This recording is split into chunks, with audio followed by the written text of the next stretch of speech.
আসসালামু আলাইকুম প্রিয় শিক্ষার্থী বন্ধুরা, আজকে আমরা দেখব নবম ও দশম শ্রেণীর তথ্য উপাত্তের সব থেকে গুরুত্বপূর্ণ একটি প্রশ্ন, প্রচুরক নির্ণয়।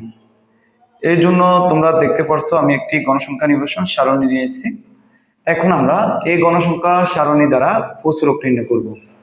তো তোমাদেরকে জেনে রাখতে হবে, প্রচুরক নির্ণয় করতে হলে প্রথমত আমাকে প্রচুরক শ্রেণী নির্ণয় করতে হবে।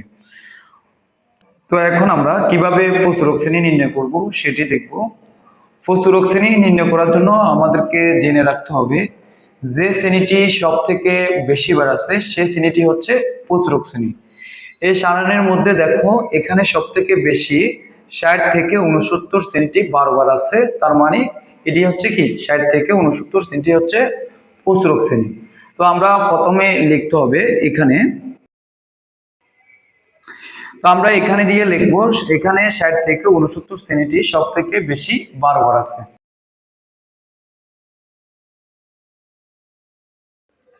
তো আমরা প্রথমে লিখলাম এখানে 60 থেকে 69 শ্রেণীটি সব থেকে 12 বার আছে, কেননা এই সারণীর মধ্যে এটি সব থেকে বেশি সংখ্যক বার আছে।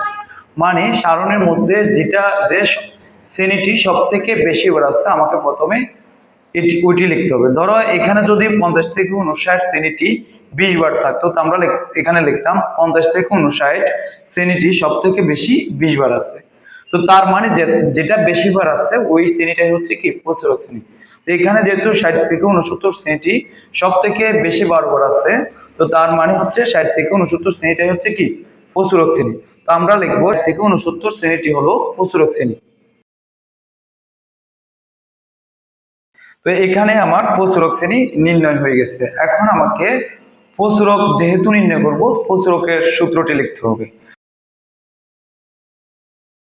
তো এখানে প্রচুরকের সূত্রটি হচ্ছে L plus F1 divided by F1 plus F2 পূরণ S। এখন আমাদেরকে প্রচুরকের L, F1, F2 এবং S এর মানগুলো লিখতে হবে। তো আমরা এখানে একটা এভাবে টেনে নিব, নিয়ে L, F1, F2 এবং S এগুলো লিখব।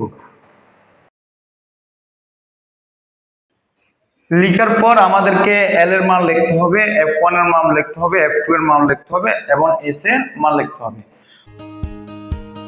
বন্ধুরা, যদি ভিডিওটা ভালো লাগে একটা লাইক দিও আর সাবস্ক্রাইব করে পাশে থাকা বেল আইকনটি অন করে রাখো যাতে পরের ভিডিওটা মিস না করো।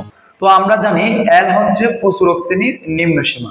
এখানে দেখো প্রচুরক শ্রেণী হচ্ছে 60 থেকে 69, 60 হচ্ছে এখানে প্রচুরক শ্রেণীর নিম্ন সীমা। তো আমরা এখন লিখবো L সমান 60। তারপর লিখতে হবে F1, F1 হচ্ছে প্রচুরক শ্রেণীর ঘনসংখ্যা বিয়োগ তার আগের শ্রেণীর গণসংখ্যা। এখানে দেখো প্রচুরক শ্রেণী হচ্ছে 60 থেকে 69, দেখো 60 থেকে 69 শ্রেণীর গণসংখ্যা হচ্ছে 12 এবং তার আগের শ্রেণীর গণসংখ্যা হচ্ছে 7। তার অর্থ হলো আমাকে 12 থেকে 7 বিয়োগ করলে আমরা F1 পাবো। তো আমি এখানে লিখবো 12 বিয়োগ 7। তো দেখো 12 থেকে যদি আমরা 7 বিয়োগ করি আমরা পাবো 5। এরপর আমাকে লিখতে হবে F2, F2 হচ্ছে প্রচুরক শ্রেণীর গণসংখ্যা বিয়োগ তার পরের শ্রেণীর গণসংখ্যা।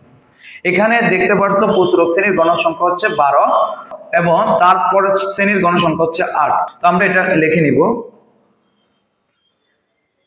এখন দেখো 12 থেকে যদি আমরা 8 বিয়োগ দিই তাহলে আমরা পাবো 4। এখন আমাদেরকে লিখতে হবে শ্রেণীব্যাপ্তি S। শ্রেণীব্যাপ্তি S দেখো এখানে যে কোনো একটা শ্রেণীর উচ্চ সীমা থেকে নিম্ন সীমা কত সংখ্যা আছে এটা আমরা গণে নিলেই কি হবে। এটা ক্যালকুলেটরের মাধ্যমে করলে তোমাদেরকে করতে হবে উচ্চ সীমা থেকে নিম্ন সীমা বিয়োগ করে 1 যোগ করলে শ্রেণীব্যাপ্তি পেয়ে যাবে। আর হাতে যদি গড়ো এখানে 60 থেকে 69 পর্যন্ত গণনা হবে। তো 60 থেকে 69 পর্যন্ত গণনা করলে আমরা 10 পাবো, বা ক্যালকুলেটরের মাধ্যমে 69 থেকে যদি 60 বিয়োগ করে 1 যোগ করে আমরা শ্রেণীব্যাপ্তি 10 পাবো। তো আমরা এর সমান পেয়েছি 10। এখন আমরা এই মানগুলো অনুসারে এখানে প্রচুরকের মানগুলো বসিয়ে দিব। তো এখানে দেখো L এর মান হচ্ছে 60, আমরা এখানে L এর জায়গায় 60 বসিয়ে দিব। তারপর আছে আমার প্লাস চিহ্ন, আমি প্লাস চিহ্ন দিব। তারপর এখানে দেখো F1, এখানে প্লাসের পর দেখো একটা ভাগের জন্য একটা আঁক আছে, আমরা আঁকটা দেব। এরপরে দেখো F1 এর মান হচ্ছে 5, আমরা উপরে 5 বসাবো। আবার দেখো নিচে F1 আছে, আবার নিচে 5 বসাবো, তারপর প্লাস চিহ্ন আছে, প্লাস চিহ্ন দিবা। তারপর দেখো F2 এর মান হচ্ছে 4, আমরা 4 দিব।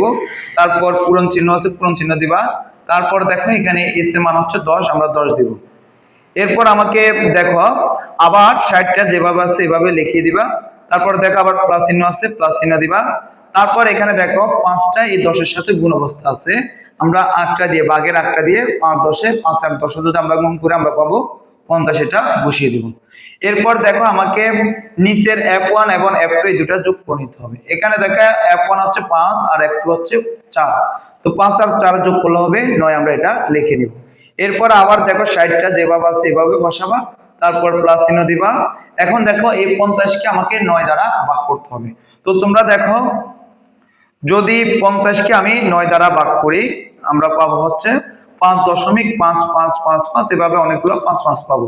তো দেখো এক্ষেত্রে তোমাদেরকে খেয়াল রাখতে হবে, যদি দশমিকের পর অনেকগুলো সংখ্যা আসে, এক্ষেত্রে আমরা 2টা বা 3টা সংখ্যা নিব বা একটা নিলে হবে। তবে যত সংখ্যা নিবা তারপরে যে সংখ্যাগুলো বাদ দিবা, ওই সংখ্যাগুলো যদি তোমার 5-এর বা 4-এর বড় হয়, তাহলে যে সংখ্যা পর্যন্ত নিবা ওইখানে শেষ সংখ্যার সাথে এক যোগ করতে হবে। এখানে যেহেতু 5.55 আসছে, আমরা প্রথম 5.5 লিখবো। এরপরে দেখো আমি আরো একটা সংখ্যা নিব, আরো একটা সংখ্যা, তাহলে এটা 5 আছে, 5 যেহেতু নিব, এখানে দেখো 5-এর পরের সংখ্যাটা 5, 5-এর পরে যে সংখ্যাটা আছে ওটাও কি 5। 5 যেহেতু 4-এর বড়, যেহেতু আমরা 2 সংখ্যা নিব এখানে, সেহেতু আমাকে দ্বিতীয় সংখ্যার এই 5-এর সাথে এক যোগ করতে হবে। তো দ্বিতীয় সংখ্যার এখানে 5-এর সাথে এক যোগ করলে আমার হবে 6। তার মানে আমাকে এখানে লিখতে হবে 5.5555, এই সংখ্যাটার জন্য লিখতে হবে 5.56। এরপরে দেখো আমাকে এখানে 60 আছে, 60-এর সাথে আমাকে 5.56 যোগ করতে হবে। তো দেখো 60-এর সাথে যদি আমি 5.56 যোগ করি, আমার হবে 65.56। আমরা এটা লিখে নিব। এই হচ্ছে আমার প্রচুরক। আশা করি তোমরা সকলেই বুঝেছো। যদি বুঝে থাকো এখনই আমার চ্যানেলটি সাবস্ক্রাইব করে আমার পরবর্তী ভিডিও পাওয়ার জন্য আমার সাথে থাকো।